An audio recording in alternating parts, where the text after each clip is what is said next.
구약 성경에 나타난 이적 시리즈 5번째 시간입니다. 오늘 시간에는 민수기 21장 4절에서 9절 말씀에 나타난 놋뱀의 기적 사건을 다루어 보도록 하겠습니다. 우리가 흔히 구급차를 보게 되면 장대에 달려있는 놋뱀이 그려져 있는 것을 보게 됩니다.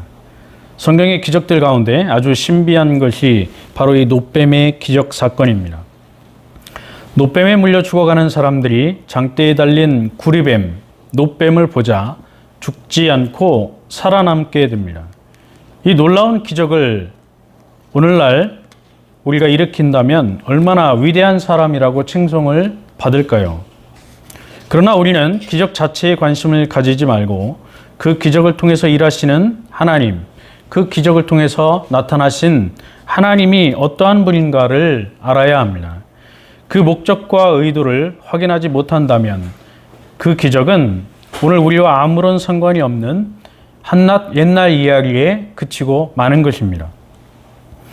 오늘날 우리들도 병원에서 고치지 못하는 난치병이나 불치병에 걸린 사람에게 장대에 놋뱀을 만들어서 보게 하면 그 질병들이 나을까요?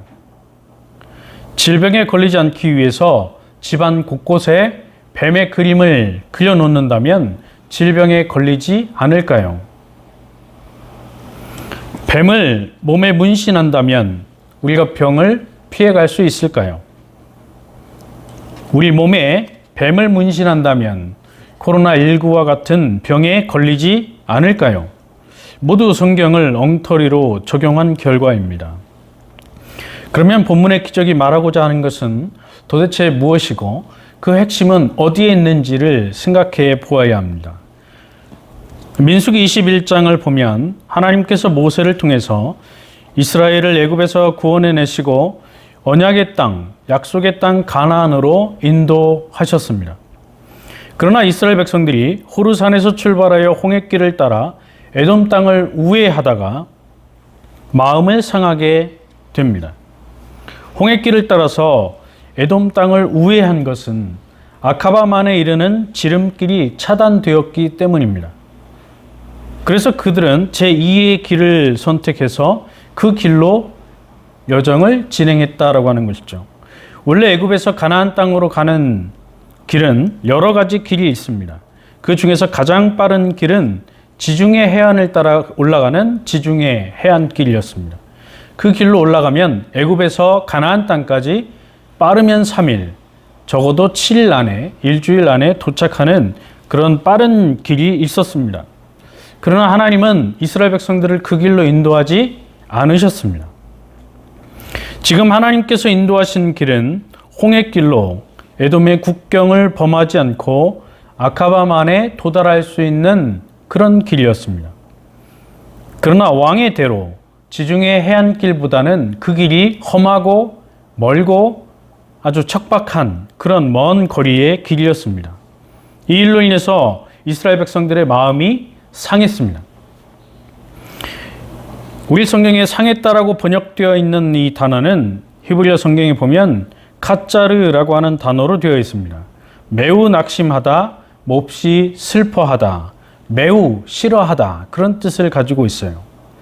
그러니까 이스라엘 백성들이 이 말을 듣고 얼마나 실망했는지를 우리는 예상해 볼 수가 있습니다. 5절 말씀에 보면 백성이 하나님과 모세를 향하여 원망하되 어찌하여 우리를 애굽에서 인도해내어 이 광야에서 죽게 하는가? 이곳에는 먹을 것도 없고 물도 없도다. 우리 마음이 이 하찮은 음식을 싫어하노라. 이렇게 말하고 있습니다. 이스라엘 백성들은 하나님과 모세를 향하여 원망했습니다. 불평했습니다. 원문에 보면 이 단어가 PL형으로 되어 있어요. 그래서 맹렬하게 비난했다. 혹은 맹렬하게 원망했다. 그런 뜻입니다. 그들은 애굽에서 종살이 하던 가운데서 자신들을 건져주시고 자유를 주시고 자유로운 민족이 되도록 그렇게 해주신 하나님을 향해서 그리고 약속의 땅으로 인도하시는 그 하나님과 모세를 향해서 감사하기는커녕 맹렬하게 비난하고 원망했다라고 하는 것입니다. 마치 하나님과 모세가 자신들을 평안하게 잘 살고 있었던 애굽 땅에서 인도해 내서 광야에서 죽게 한다고 원망했다라고 하는 것이죠. 그 광야에는 먹을 것도 없고 물도 없다라고 불평합니다. 그러나 사실 이스라엘 백성들이 광야 40년 동안 하나님께서 먹을 것을 주셨고 마실 것을 다 제공해 주셨습니다. 그들에게 하늘에서 매일 아침마다 만나를 내려주셨고 메추라기로 그들의 배를 가득 차게 배부르게 해주셨습니다. 갈증이 나면 바위에서 물을 터쳐서 그 물을 마실 수 있도록 주셨습니다. 그래서 성경을 읽어보면 이스라엘 백성들이 광야 40년 동안 먹을 것이 없어서 굶어 죽었다라고 하는 기록이 없습니다. 그러니까 굶어 죽거나 갈증으로 인해 죽은 사람이 그런 사건이 단 한 번도 없었다라고 하는 것이죠. 하나님께서 그들을 전부 다 먹여주시고 부족한 것들을 채워주셨다라고 하는 것입니다. 그런데도 이스라엘 백성들은 지금 하나님을 원망하고 있는 것입니다. 그리고 더 나아가서 그들은 하늘에서 내려주신 만나를 하찮은 음식이라고 비난했습니다. 여기 하찮은이라고 하는 이 단어는 가치가 없다, 보잘것없다 그런 뜻을 가지고 있어요. 하나님께서 하늘에서 내려주신 그 귀한 음식을 먹고 지금까지 잘 살아왔음에도 불구하고 그들은 그 귀한 음식을 가치 없고 보잘것없는 것이라고 불평한 것입니다. 이 얼마나 큰 죄악이고 큰 악일까요? 그래서 하나님은 그들에게 벌을 내리십니다. 오늘 본문 6절에 보면 여호와께서 불뱀들을 백성 중에 보내어 백성을 물게 하심으로 이스라엘 백성 중에 죽은 자가 많은지라 그렇게 말씀합니다. 하나님께서 이스라엘 백성들을 심판하는 차원에서 불뱀들을 보내셨고 이 불뱀들이 이스라엘 백성들을 물게 하셨습니다. 여기 불뱀이라고 하는 것은 문자적으로 독이 있는 뱀들 혹은 구리색의 뱀들 그런 뜻을 가지고 있어요. 아마 이 사막의 독사들은 황금색, 구리색을 띤 것으로 보입니다. 그래서 그 뱀들을 이렇게 불렀던 것으로 추측해 볼 수 있어요. 이 뱀에 물리면 마치 타는 듯한 고통 속에서 죽어가야 했습니다. 하나님께서 그들에게 내리신 형벌이지요. 그래서 이스라엘 백성 중에 죽은 자가 많았습니다. 우리가 여기서 알 수 있는 것은 생명이라고 하는 것은 하나님의 손에 달려 있고 하나님께서 주신다라고 하는 것입니다. 하나님께서 주시면 그 생명이 유지되는 것이고 하나님께서 거두어 가시면 그 생명은 그날로 끝나는 것입니다. 생명이라고 하는 것은 전적으로 우리 인간의 손에 달려 있는 것이 아니고 하나님의 손에 달려 있다라고 하는 것이죠. 본문 7절에 보면 백성이 모세에게 말합니다. 백성이 모세에게 이르러 말하되 우리가 여호와와 당신을 향하여 원망함으로 범죄하였사오니 여호와께 기도하여 이 뱀들을 우리에게서 떠나게 하소서. 모세가 백성을 위하여 기도하매라고 말씀합니다. 자, 그러자 백성이 이제 모세에게 달려갔습니다. 이 죽음으로부터 우리들을 살려달라고 간청하기 위해서 모세를 찾아간 것이죠. 결국 조금 전까지만 해도 하나님과 모세를 향하여 원망하고 불평했던 이스라엘 백성들, 모세를 향하여 살기가 등등하여 원망했던 백성들이 불뱀에 물려서 죽어가는 그 죽음 앞에 꼼짝도 못하고 살려달라고 간구하는 것입니다. 그들은 이 죽음의 위기에서 벗어나기 위해서 우리가 여호와와 당신을 향하여 원망함으로 범죄하였사오니 여호와께 기도하여 이 뱀들을 우리에게서 떠나게 하소서. 이렇게 간청하고 있는 것이죠. 백성들은 모세를 찾아와서 제발 우리 목숨을 살려달라 이렇게 간청하는 것입니다. 그래서 모세가 백성을 위해서 기도했습니다. 여기 기도하매라고 하는 이 단어는 원문에 보면 히트파엘 동사로 되어 있습니다. 그래서 이 동사를 정확하게 번역하면 간절히 기도했다 그런 뜻이에요. 모세가 하나님께 이스라엘 백성들을 위해서 간절히 기도했습니다. 그러자 아주 놀라운 일이 벌어지죠. 우리 같으면 나를 미워하고 나를 향해 원망하는 사람들에게 용서해 주기가 쉽지 않습니다. 그리고 나에게 보복의 힘이 생길 때 철저하게 그들을 밟아버리는 것이 세상의 모습이죠. 그러나 하나님은 어떠한 경우에도 자기 백성을 버리지 않으셨습니다. 모세가 하나님께 간절히 기도하자 하나님은 기도를 들으시고 백성들을 용서해 주셨습니다. 그 죽음에서 이스라엘 백성들을 건져 주신 것이죠. 하나님의 사랑과 자비는 이처럼 무한한 것입니다.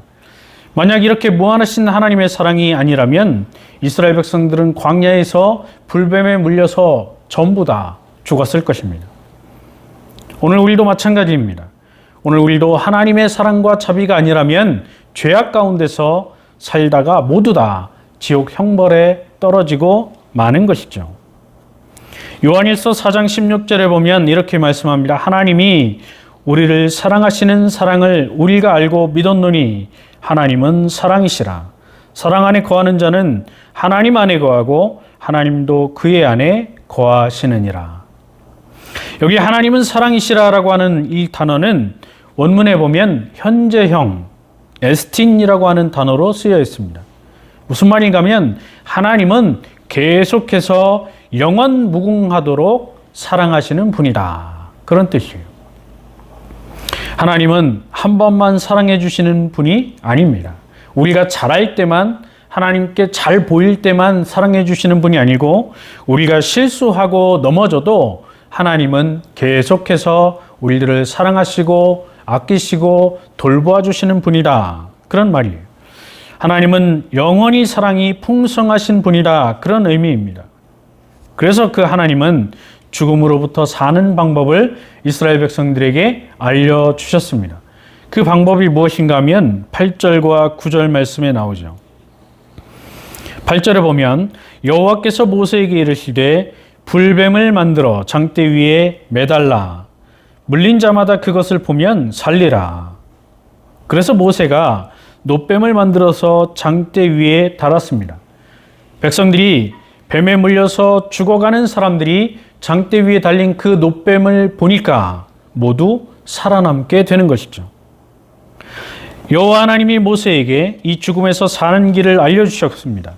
그것은 바로 놋으로 불뱀을 만들어서 장대 위에 매달라라고 하는 것입니다. 불뱀에 물려서 죽어가는 사람들이 장대에 달린 불뱀을 보면, 놋뱀을 보면 살아남게 되는 것입니다. 모세가 놋뱀을 만들어서 장대 위에 뱀을 달아 놓으니까 뱀에 물려서 죽어가는 사람들이 장대 위에 달려있는 그 놋뱀을 바라보았습니다. 그렇게 그 장대 위에 달린 놋뱀을 쳐다본 사람들은 모두가 살아남게 되는 것이죠. 원문을 보면 이 쳐다본다라고 하는 단어가 히필 완료형으로 되어 있어요. 이 말은 똑바로 쳐다보았다, 유심히 쳐다보았다, 주의하여 바라보았다, 그런 뜻입니다. 그러면 살게 되는 것이에요. 여기 살더라라고 하는 말도 완료형으로 되어 있습니다. 생명이 온전히 건짐을 받았다, 온전히 살아났다, 온전하게 생명이 회복되었다, 그렇게 번역해야 합니다. 불뱀에 물려서 죽어가는 사람들이 장대에 달린 놋뱀을 보자 살아나게 된 것이죠. 그런데 우리가 여기서 주의해야 될 것이 있어요. 능력이라고 하는 것은 놋뱀에 있는 것이 아닙니다.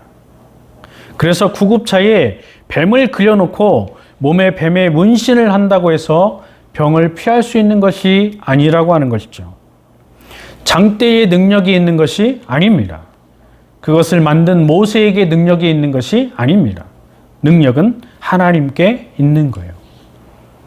하나님이 바로 능력의 하나님이시고 하나님만이 생명의 주인이시고 하나님만이 구원자라고 하는 사실을 이 사건이 보여주고 있습니다. 그렇다면 이 기적이 우리에게 보여주고자 하는 이 기적의 목적은 어디에 있을까요? 생명의 주인이신 하나님, 구원자가 바로 하나님이라고 하는 사실을 우리에게 보여주는데 그 목적이 있는 것입니다. 우리가 무슨 일을 하고 어떤 행동을 하고 율법을 지킨다고 해서 하나님 앞에 구원을 받는 것이 아니고 오직 하나님의 말씀을 믿을 때에 우리가 살아나게 되는 것이죠. 그래서 신약 성경에 보면 예수님께서 신약에 오셔서 이 사건을 예표, 그러니까 그림자로 말씀하고 있습니다. 그리고 이 사건이 그림자라면 실체가 분명히 있을 터인데 그 실체가 무엇인지에 대해서도 예수님은 분명히 말씀해 주고 있습니다. 요한복음 3장 14절 15절 말씀에 보면 모세가 광야에서 뱀을 든 것 같이 인자도 들려야 하리니 이는 그를 믿는 자마다 영생을 얻게 하려 하심이니라, 이렇게 말씀하죠. 요한복음 주석에서 칼빈은 들어 올려진다는 것은 모든 사람이 볼 수 있도록 고상하고 고상한 위치에 놓이는 것을 의미한다. 이것은 다름 아니라 복음을 전파함으로써 이루어졌다, 그렇게 해석을 하고 있습니다. 예수님은 모세가 광야에서 뱀을 든 것과 같이 예수님 자신도 십자가에 높이 달릴 것을 말씀하고 있습니다. 예수님은 이 땅에 정치적인 메시아, 왕으로 오신 것이 아니고 십자가에 달려 죽으려고 오신 분이에요. 십자가에 높이 달리신 그 예수님을 바라보고 믿는 사람들에게 하나님의 구원이 주어진다라고 한 사실을 보여주기 위해서 예수님은 이 땅에 오신 것입니다. 예수님이 이 땅에 오셔서 십자가에 달리신 것은, 그 이유는 십자가에 높이 달리신 그 예수님을 믿는 자마다 영생을 얻게 하려 하심이었습니다. 우리가 구원에 이르는 길은 우리의 노력이나 우리의 행위에 달려있지 않습니다. 유대교가 말하는 대로 우리가 율법을 지키고 날 때부터 아브라함의 자손으로 태어나야만 되는 것이 아닙니다. 십자가에 달리신 그 예수 그리스도를 믿는 자, 그 예수 그리스도를 바라보는 자에게 하나님의 구원이 주어지는 것입니다. 이것이 바로 하나님이 만드신 구원의 비밀입니다. 노뱀의 기적사건에서 보듯이 불뱀에 물려서 죽어가는 사람들이 살아남는 유일한 길은 장대의 구리뱀, 노뱀을 바라보는 것이었습니다. 어떠한 행동을 한 것이 아니고 장대에 달려있는 노뱀을 바라보면 사는 거예요. 이처럼 하나님의 구원자로 오신 예수 그리스도를 믿기만 하면 구원에 이르는 것입니다. 하나님은 우리에게 다른 것을 요구하지 않으십니다. 하나님께서는 구원자로 보내주신 하나님의 아들 예수 그리스도를 믿는 것, 그 한 가지를 요구하시는 것이죠. 그 예수 그리스도를 바라보고 그 예수 그리스도를 믿는 것이 유일한 하나님이 만드신 구원의 방법입니다. 이 방법을 통해서 하나님은 우리에게 구원을 베풀어 주셨습니다. 이제 결론을 맺겠습니다. 노뱀 기적의 사건은 우리에게 노뱀을 만들어서 숭배하라 이렇게 주신 말씀이 아니에요. 우리의 힘과 능력으로는 절대 구원에 이를 수 없다는 것을 보여주는 사건입니다. 오직 하나님의 자비하심과 하나님의 용서받는 길, 그것은 하나님의 영원한 형벌인 지옥의 형벌을 피하고 영생의 복을 받는 길은 우리들을 위해 이 땅에 오신 대속의 어린 양, 하나님의 아들 예수 그리스도, 그분이 십자가에 달려서 죽으심, 그 십자가에 달리신 그 예수를 우리가 믿고 바라볼 때 하나님의 구원이 주어지는 것입니다. 이것이 하나님께서 우리에게 주신 유일한 구원의 길인 것입니다. 이 진리를 보여주기 위해서 하나님은 구약시대의 예표, 그림자로 노뱀 기적의 사건을 보여주셨습니다. 세상의 많은 종교들은 인간의 노력과 인간의 행위를 통해서, 인간의 선행을 통해서 구원에 이른다라고 주장합니다. 그러나 성경과 참된 기독교는 우리의 구원자이신 예수 그리스도를 믿음으로만 구원에 이른다고 가르치고 있습니다. 오늘 저와 여러분은 바로 이 진리를 믿어야 하는 것입니다. 오늘 강의는 여기까지 하겠습니다.